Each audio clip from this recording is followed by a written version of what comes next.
விஜய், காவேரி 2 பேருமே வந்து வெண்ணிலாவ ரொம்ப நல்லா கவனிச்சுக்கிறாங்க. அவங்களுக்கு தேவையானதெல்லாம் பார்த்து பார்த்து பண்ணிட்டுருக்காங்க.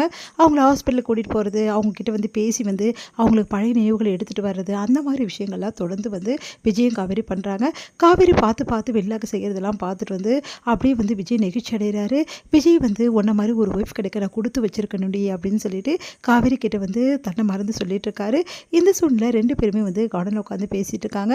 அப்போ விஜய் வந்து காவேரி கிட்ட உன்கிட்ட வந்து நான் சொல்ல வேண்டிய விஷயங்கள் நிறைய இருக்குது காவேரி அப்படின்றாரு.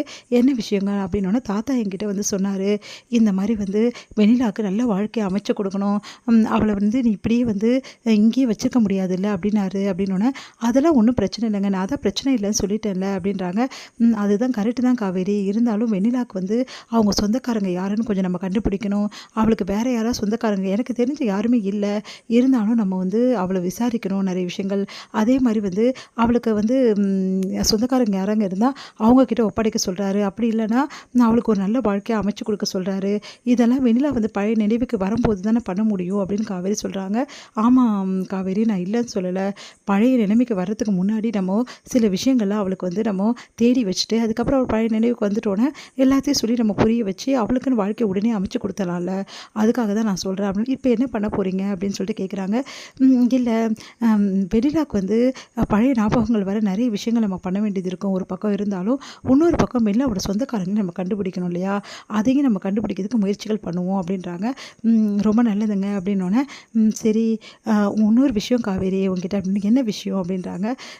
நீ இதை பற்றி பேசினா பிடிக்காது, இருந்தாலும் பேசுகிறேன். அந்த அக்ரிமெண்ட் விஷயமா நீங்கள் தான் அதை பற்றி பேச வேணாம்னு சொன்னீங்கல்ல, அதான் அதை பற்றி நான் யோசிக்கல அப்படின்னோடனே, இங்கே பாரு, அது வந்து நான் அன்றைக்கி கிழிச்சு போடணும்னு நினச்சி எடுத்துகிட்டு வந்தேன். அந்த டைமில் கரெக்டாக வந்து நீ கரெக்டாக கூட்டின்னு வந்தியா, அப்போ அந்த அக்ரிமெண்ட்டை நான் பெரிய விஷயமா எடுத்துக்கல, அதனால் அதை நான் வந்து உன் கண்ணு முன்னாடி கிழிச்சு போகணுன்னு தான் காவேரி வச்சுருக்கேன். நீ அதுக்காக வந்து ஒரி பண்ணிக்காத அப்படின்னு சொல்கிறாரு. இல்லைங்க, நான் அதுக்காக எப்போவுமே ஒரி பண்ணிக்கல, எனக்கு எல்லாத்தோட நீங்கள் கிடச்சிட்டீங்க, இதுவே போதும் அப்படின்னு சொல்லிட்டு இருக்காங்க. இது எல்லாத்தையுமே வந்து அப்படியே ஒட்டு கேட்டுறாங்க ராகினி. யோசிக்கிறாங்க, அக்ரிமெண்ட்டுன்றாங்க.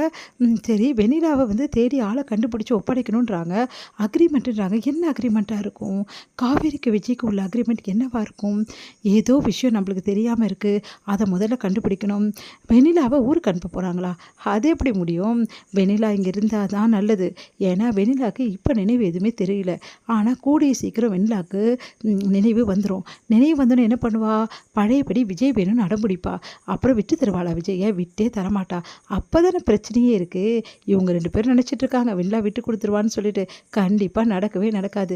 எந்த பொண்ணும் தனக்கு பிடிச்ச ஆணை விட்டு தரமாட்டா. அதே மாதிரி வெண்ணிலாவும் வந்து கண்டிப்பாக விட்டு தரமாட்டா. அதனால் வெண்ணிலாவுக்கு சொந்தக்காரங்களாம் தேடி கண்டுபிடிக்கணும்னு நினைக்கிறாங்களே, கண்டிப்பாக கண்டுபிடிக்காத அளவுக்கு நம்ம பண்ணணும். அப்பா கிட்ட சொல்லி சொந்தக்காரங்களை யாருமே வந்து கண்டுபிடிக்கக்கூடாது, அதுக்கு முன்னாடி நம்ம கண்டுபிடிச்சணும். அப்போ தான் விஜய்க்கு தெரியாமல் இந்த விஷயத்தை நம்ம மூடி மறைக்க முடியும் அப்படின்னு சொல்லிட்டு யோசிக்கிறாங்க.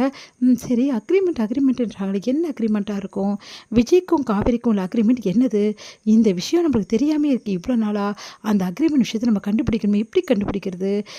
இந்த விஷயம் கண்டிப்பாக தாத்தாக்கு தெரிஞ்சிருக்குமா இல்லை விஜய் காவேரிக்கு மட்டும் தெரிஞ்சிருக்குமா? என்ன அக்ரிமெண்ட்டாக இருக்கும்? ஏதாவது சொத்து கித்து வாங்கி தராரா அந்த மாதிரி இருக்கும், இல்லை சொத்து எதை எழுதி வைக்கிறாரா அந்த மாதிரி அக்ரிமெண்ட்டாக இருக்குமா? என்ன அக்ரிமெண்ட் மட்டும்தான் சொன்னாங்க, ஆனால் அது என்னது ஏதுன்னு ஒன்றுமே சொல்லலையே. அதை கிழிச்சு வேட போட போகிறேன் அப்படின்னு சொல்லிட்டு விஜய் சொல்கிறாரு. அப்படின்னா வந்து காவேரிக்கு என்னவோ அக்ரிமெண்ட்டு இவர் கொடுத்துருக்காரு. என்னவா இருக்கும் இவங்களுக்குள்ள? ஐயோ, எனக்கு இது தெரியலனா நிம்மதியாக இருக்கவே முடியாது, இப்படியே கண்டுபிடிக்கணும். கூடிய சீக்கிரம் கண்டுபிடிக்கிற 2 பேரும் பிரிக்கிறத தவிர எனக்கு எந்த வேலையுமே இல்லை அப்படின்னு யோசிக்கிறாங்க.